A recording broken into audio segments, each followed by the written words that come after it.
So those are some things that front desk staff can look out for. The warning signs are stark when you know them.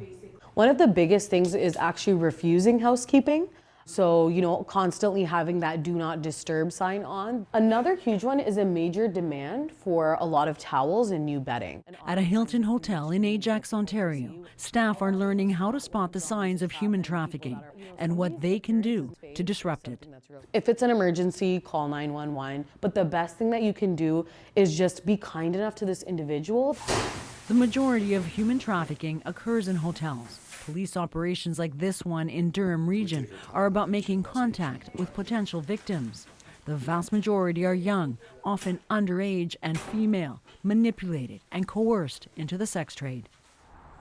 It's why Victim Services of Durham Region tell hotel staff victims often can't speak freely or seem disoriented. I was trafficked all the way from Ottawa to Toronto.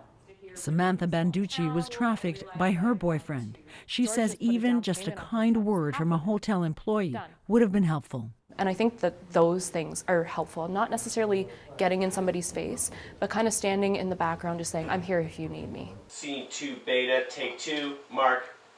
Raising awareness is a priority in Durham. A public service announcement was recently produced and is now online. And beyond the region, hospital emergency rooms across the country are training frontline staff to identify victims. So are truckers in the U.S. and Canada who may spot victims at rest stops. 911. A couple of girls that picked up 167 trying to do business out here. As for hotels, several chains are also boosting in-house training as the demand for accountability grows. Lawyers claim that several local hotels helped sex traffickers. In the U.S., dozens of lawsuits have been filed against hotels for turning a blind eye and profiting from human trafficking. In Durham, police and victim services say hotels are a key partner and the majority are on board. Workers here say they're glad to know more. All the other staff here, we are all over the hotel, so there's things that we see that we don't really recognize or understand. And how does this change that? It's an eye-opener. And knowing what to look for is the first line of defense.